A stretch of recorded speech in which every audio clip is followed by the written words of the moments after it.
Continuando con el estudio de la electrodinámica, a continuación estudiaremos la inductancia y la energía de un campo magnético.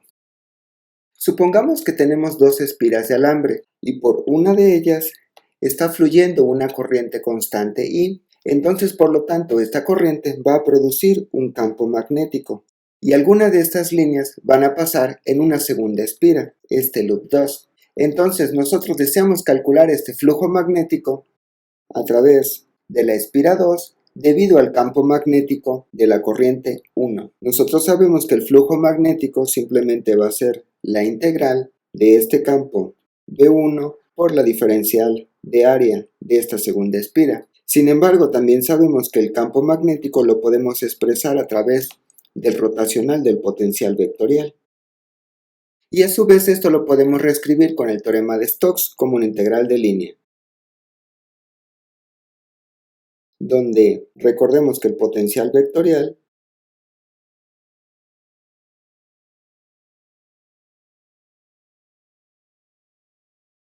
sin embargo, si ahora sustituimos este potencial vectorial en esta expresión, lo que tendremos será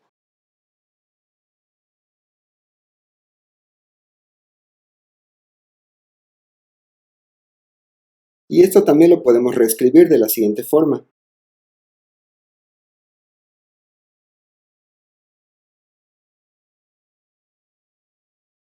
Donde al término que está entre paréntesis se le conoce como la inductancia o la fórmula de Newman. Por lo tanto, podemos escribir este flujo magnético simplemente como esta expresión entre paréntesis que se le nombra M, 2, 1 en este caso, que es lo que recibe la espira 2 debido a 1 por la corriente 1. Esta cantidad M es una cantidad puramente geométrica, es decir, solamente depende del tamaño, forma o posición relativa de las espiras. No importa qué loop se calcule sobre cuál, esto es irrelevante. Podemos haber calculado el loop 2 sobre el loop 1 y daría el mismo resultado. Esta inductancia mutua en realidad no tiene mucho sentido en corrientes directas. Su importancia y aplicaciones está básicamente en la corriente alterna. Ahora supongamos que tenemos una corriente alterna. Entonces, por lo tanto, este campo que está aquí ahora va a estar fluctuando en el tiempo. Esto lo que significa es que en esta sección que está aquí va a haber un flujo magnético que esté cambiando en el tiempo. Sabemos que el cambio del flujo magnético en el tiempo produce una FEM. Entonces, por lo tanto, en el loop 2 habrá una FEM inducida. Esto es muy importante porque básicamente así es como funcionan los cargadores de inducción. Por ejemplo, lo que tenemos aquí es un cargador de inducción magnética. ¿Cómo funciona? Aquí lo que tiene es un cable en forma de espiral, por lo cual está fluctuando una corriente y esta corriente está cambiando en el tiempo. Entonces, en esta parte de aquí, el celular tiene una pequeña espira. Esta corriente, como está fluctuando en el tiempo, induce un campo magnético que también fluctúa en el tiempo y a su vez induce una FEM. Por lo tanto, aquí se va a inducir una corriente eléctrica y esta corriente eléctrica va conectada a una batería y así es como el celular se logra cargar debido a esta inductancia que se está produciendo. Este es un conocimiento que ya se tenía desde mediados de 1850. El problema es que no se había logrado explotar como se está haciendo actualmente, simplemente con el hecho de la inductancia. Por eso es muy importante la inductancia, sobre todo en las cuestiones de circuitos donde la corriente está cambiando en el tiempo o donde tenemos corrientes alternas. Como hemos visto, la inductancia es muy noble y generosa porque gracias a ella podemos tener, como en este ejemplo, un cargador de celular inalámbrico. Ya no es necesario conectar un cable como anteriormente. Sin embargo, hay algo que se le nombra la autoinductancia, la cual a veces no es muy buena. ¿Qué es lo que pasa con la autoinductancia? Entonces sabemos que tenemos una FEM y que aquí se está induciendo una corriente eléctrica. El problema es que como aquí se está induciendo una corriente eléctrica, entonces esta también va a generar un propio campo magnético y este campo magnético pues va a ir en contra del otro campo magnético. ¿Y qué es lo que va a pasar? Que ahora esto va a generar una corriente eléctrica inducida en el circuito de abajo. Entonces esta corriente eléctrica inducida va en contra de la corriente original, en este caso la I1. Y ese es el problema con la autoinductancia. Por un lado generas un campo magnético, pero ese campo magnético también genera una corriente que afecta a la propia corriente eléctrica. Entonces esto es la autoinductancia. Entonces, bueno, concluyendo, lo que podemos decir es que el flujo es igual a la inductancia por la corriente eléctrica, donde a L es lo que se le conoce como la inductancia o la autoinductancia, que en este caso es este término que está aquí entre paréntesis. Y por lo tanto podemos también decir que la FEM simplemente va a estar dada como menos L por la derivada de la corriente respecto al tiempo. Esta inductancia fue descubierta por un físico estadounidense llamado Joseph Henry por ahí del año 1850, y las unidades de la inductancia son los henrys. Ahora, esta inductancia no solamente es la interacción entre un loop y otro loop, también puede ser la interacción de un mismo loop. Por eso es que también se le conoce como la autoinductancia. Imaginemos que tenemos un circuito cerrado muy sencillo, por ejemplo este que está aquí, donde tenemos una resistencia, un capacitor y tenemos una FEM. Entonces lo que va a pasar es que la FEM va a tener una corriente eléctrica que va a ir en esa dirección. Si la corriente eléctrica empieza desde cero y tenemos una corriente eléctrica directa, lo que va a pasar básicamente es que la corriente le toma un tiempo empezar en cero y llegar a un valor, por ejemplo, de unos 5 amperes. Entonces, durante ese tiempo, la corriente eléctrica se está incrementando, por lo cual hay un flujo magnético en toda esta sección. Y esto va a dar origen a que exista una FEM, y esa FEM genera una corriente, y resulta que esta corriente inducida es en esta dirección, en contra de la corriente inicial, y a esto es a lo que también se le conoce como la autoinductancia, y ese es un problema cuando se tienen corrientes eléctricas grandes o cuando también tenemos corriente alterna, dado que la corriente alterna está fluctuando en el tiempo, entonces siempre va a estar presente este flujo magnético y por lo tanto siempre se va a tener presente esa inducción magnética. Lo que se hace normalmente es que se generan algunas bobinas con el cálculo específico para poder contrarrestar esta inducción magnética. No es tan grave en los circuitos, pero sin embargo sí hay que tenerla presente siempre que se consideren corrientes eléctricas grandes o corrientes eléctricas alternas. Energía de un campo magnético. Sabemos que el trabajo está relacionado con el potencial eléctrico mediante. Si ahora queremos el trabajo realizado para mover una carga en contra de la FEM, este simplemente va a estar dado de esta forma. Entonces, el trabajo realizado por unidad de tiempo simplemente será. Pero de lo que habíamos visto anteriormente, recordemos que la FEM está relacionada con la inductancia. Por lo tanto, podremos reescribir este trabajo en términos de la inductancia.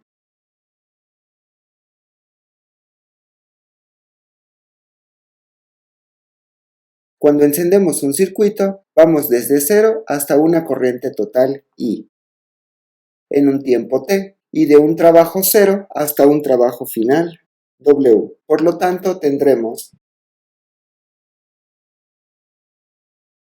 y este es el trabajo total en términos de la inductancia y de la corriente eléctrica. Ya que la inductancia solo depende de la geometría del circuito, y sabemos que el flujo magnético está dado como inductancia por corriente, tenemos que el flujo magnético simplemente es la integral de B.dA, pero también el campo lo podemos expresar en términos del rotacional del potencial vectorial, y esto a su vez lo podemos escribir de esta forma. Y recordemos que esta expresión es igual a esto. Por lo tanto, podemos escribir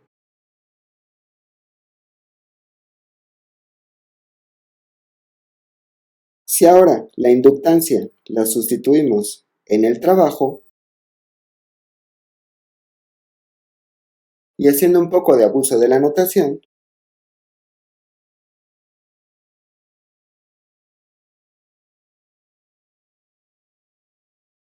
sin embargo, de la ley de Ampère en forma diferencial, sabemos que, por lo tanto, podemos sustituir J en esta expresión.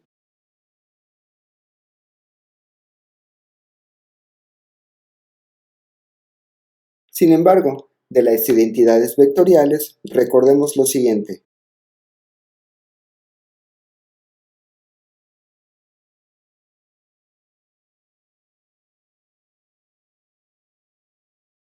Además, recordemos que el rotacional de A simplemente es B, por lo cual tendremos,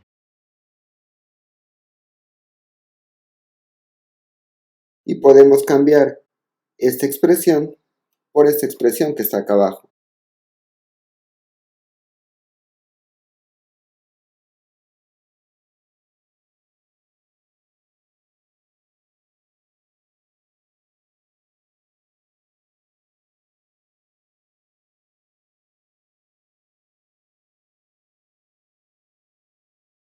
Ahora analizaremos esta parte. Para esto haremos un poco de uso del cálculo tensorial.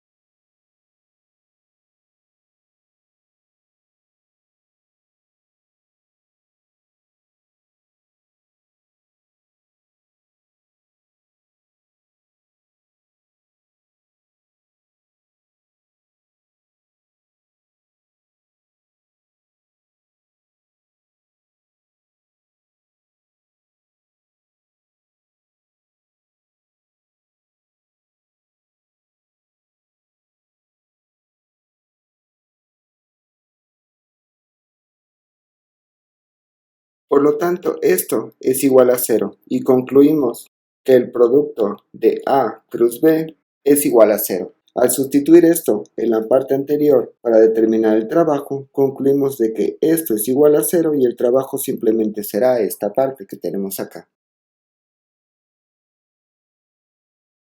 Y este es el trabajo del campo magnético. También podemos definir la densidad de energía magnética. Recordemos que esta ecuación es la ecuación equivalente a la energía eléctrica, por lo cual podemos relacionar básicamente la energía eléctrica y la energía magnética.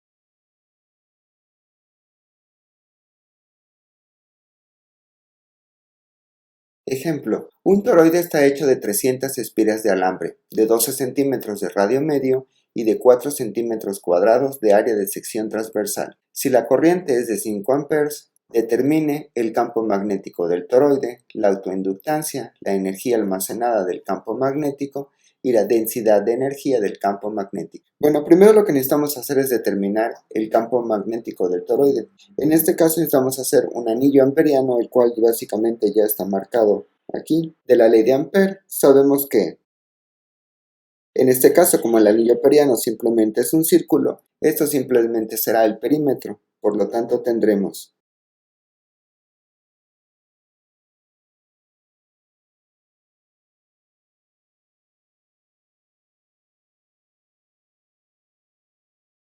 para el inciso B, sabemos que el flujo magnético es igual a la inductancia por la corriente y además también sabemos que el flujo magnético simplemente será campo por área. Por lo tanto, relacionando esto tendremos,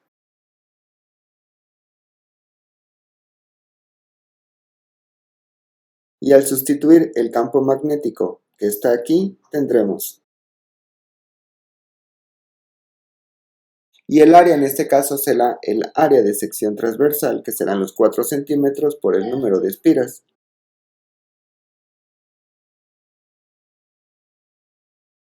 Para determinar la energía almacenada, recordemos primero la potencia eléctrica, está dada como la Fem por la corriente, y a su vez recordemos que la Fem está determinada y la energía de U suministrada al inductor durante un intervalo de tiempo infinitesimal de t está dada como,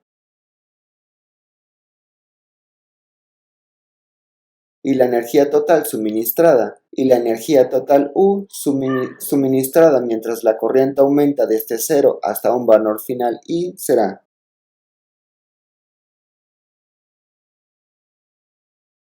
Por lo tanto, sustituyendo básicamente el valor de L que habíamos encontrado acá, tenemos que la energía está dada. Y finalmente, para determinar la densidad de energía, recordemos que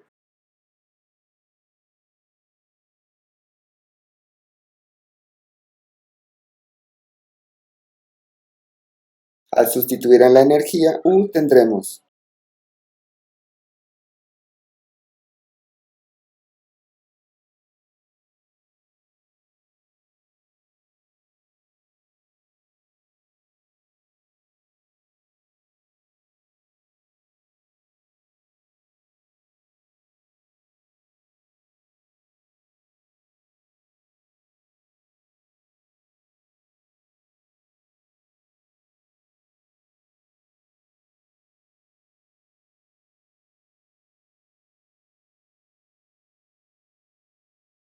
Listo.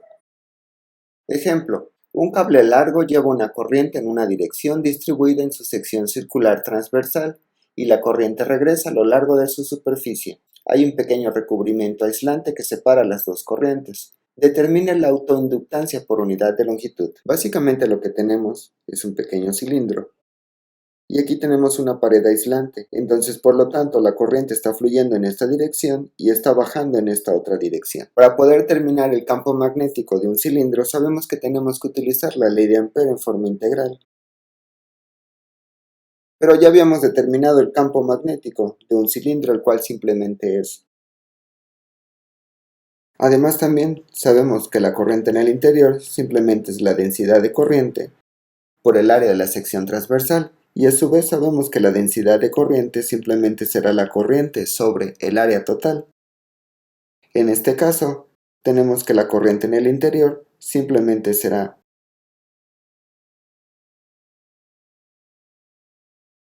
Ahora, sustituyendo la corriente en el interior en el campo magnético, tendremos. Por lo tanto, de la energía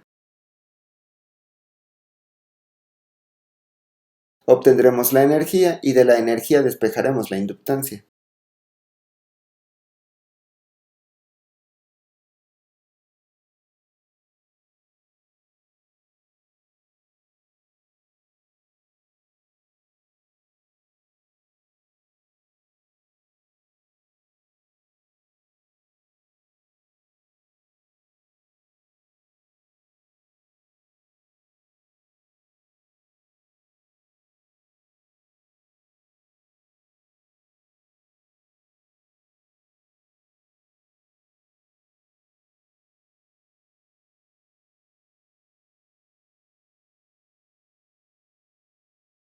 Por lo tanto, por otro lado, sabemos que el trabajo, la energía, es igual. Entonces, por lo tanto, podemos despejar la inductancia, de lo cual podemos obtener la inductancia por unidad de longitud.